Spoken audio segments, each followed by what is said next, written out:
Yun mga tol. Isasabihin ako sa inyo mga tol. Kaninang umaga lang po ako naglalakbay. At doon sa area o location na pinostingan namin ni Bradley. Nung nakita namin yung kanyang asawa ay nandoon si Bradley mga tol. Pag-usapan namin na kasi nakontak namin si Brad Buds po. Hanap kami ng signal doon at nakontak namin si Brad Buds.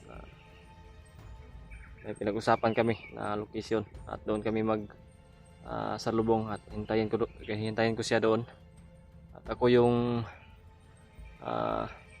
nagpasya at napag-usapan namin ni Bradley na ako yung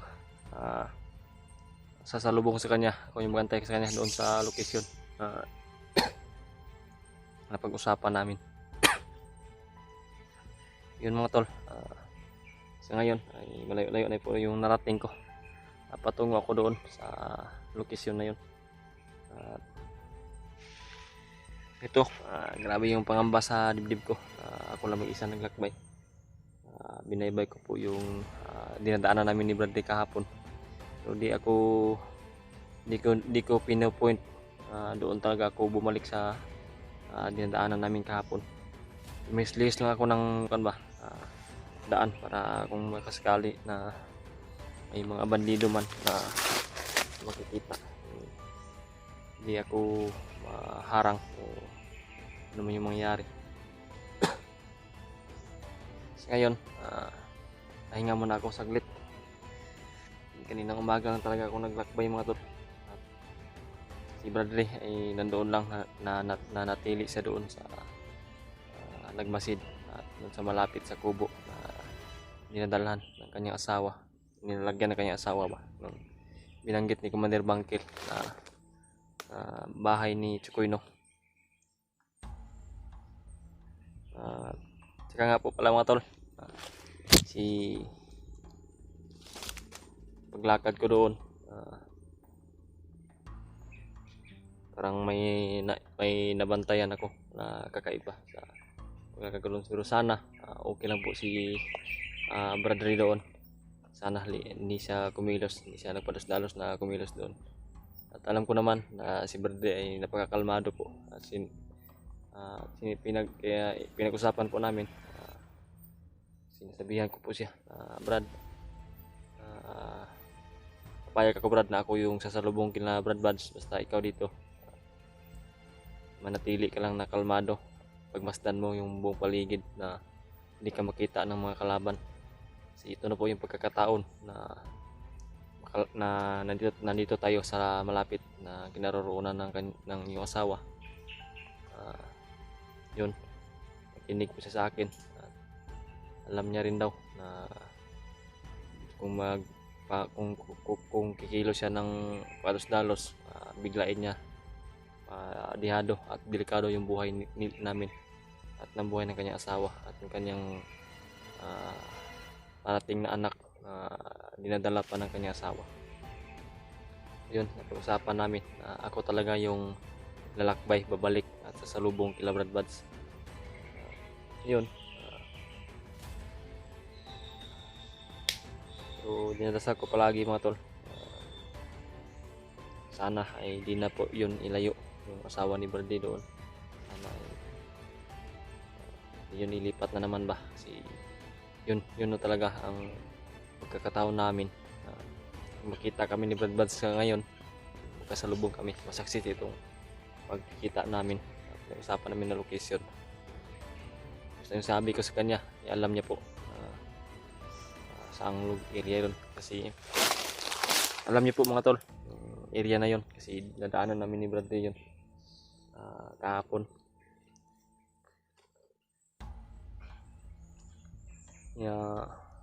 Sa ngayon doble ingat ako at triple ingat talaga yung kinikilos ko ngayon. Talagang hindi ako dalos pa diretso sa paglalakad kasi hindi natin alam kung ano yung mga baka may mga landmine yung daanan. Delikado yung buhay ko. Ako lang mag-isa ngayon. Yun, nandito ako mga tol sa area na ito.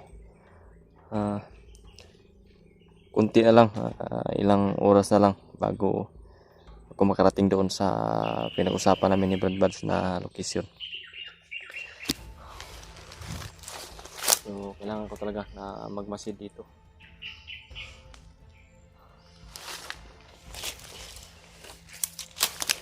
At magdandahan sa paglalakad para di mailagay ang buhay ko sa alanganin.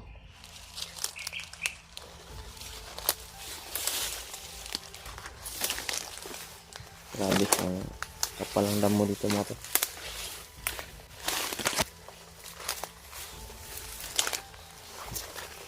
Natatakot ako ba na mag-isa kasi bilang bandido yung kalaban natin dito sa bundok. Marami ring mga makamandag na hayop talaga dito. Mga hawak talaga yung bundok mga tol.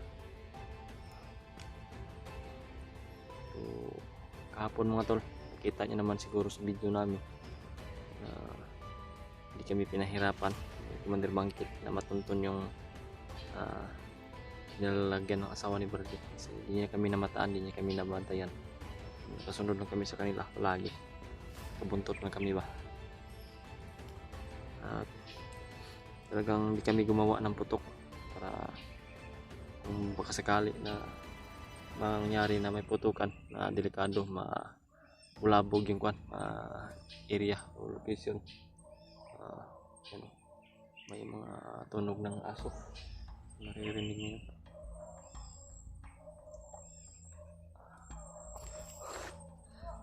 Hindi ko muna magmasid dito mga tol.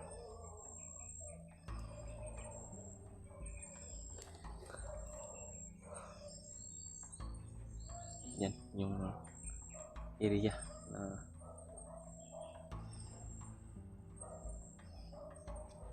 hindi ko mapakali talaga mga tol. Ganito talagang kinakabahan ako ba, pero yung tiwala ko sa sarili ko mga tol, malaki po yung tiwala ko sa sarili ko, kakayanin ko to at may lamang talaga ako sa kalaban. Hindi ako makita ng mga kalaban kung pwede ko silang paglaruan mga tol. May narinig ko dito mga tol.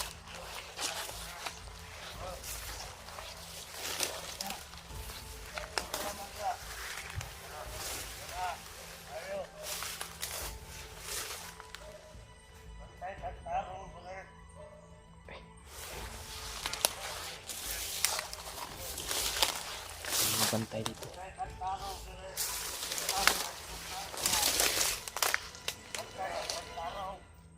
Yan mga tol.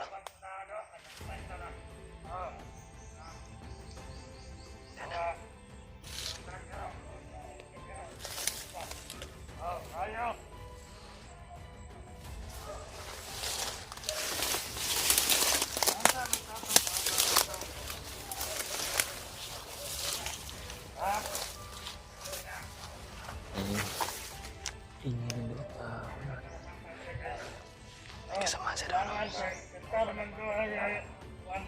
Yan, kasama siya sa kabila sa unahan.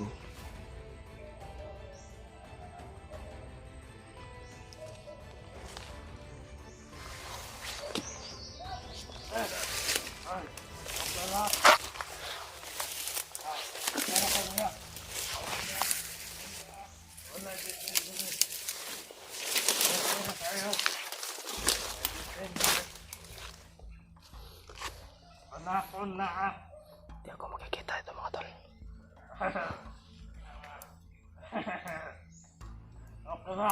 Inilalam na nandito ako sa paligid. At pinamasdan ko lang sila. Ito mga tol, kasi harang to sa daan.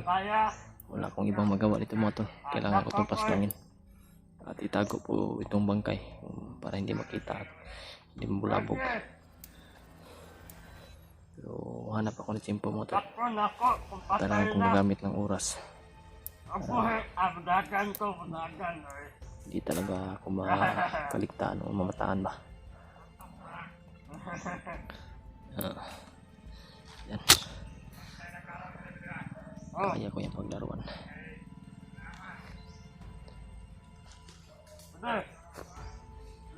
Tarong ya. Kailangan kong gapangin to.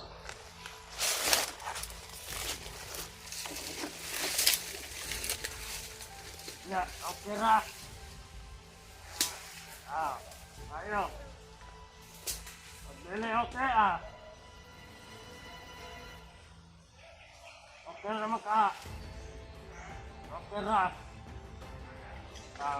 Amping dia, amping. Amping babe.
Dumating mga tol.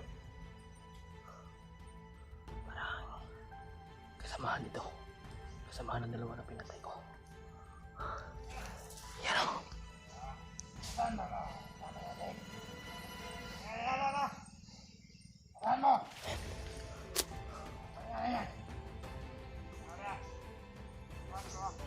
Dalawang kasama natin ba? Saan kaya yun?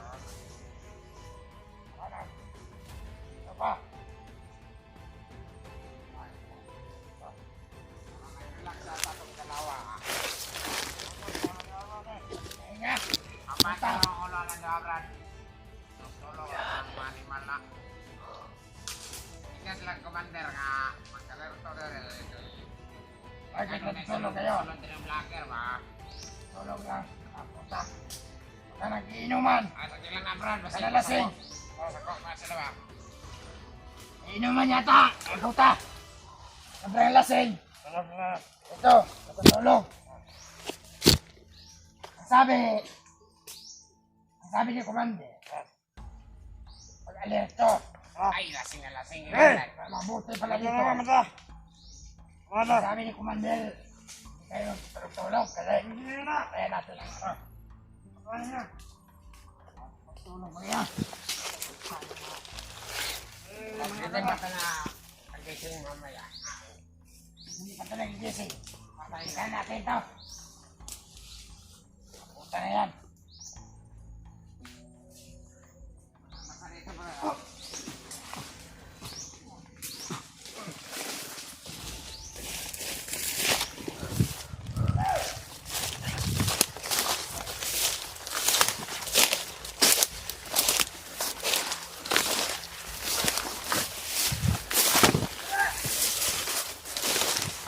Dito.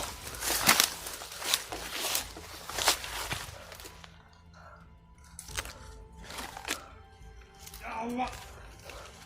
Kasulod jeruk.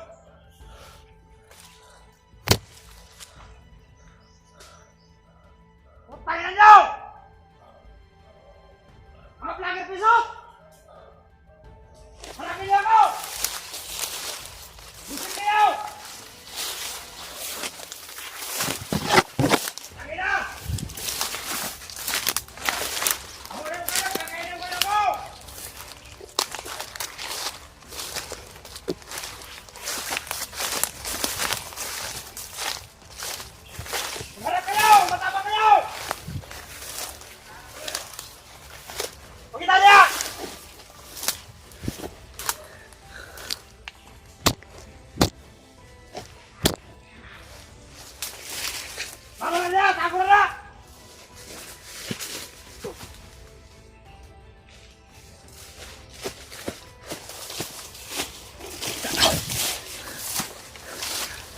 talaga dito.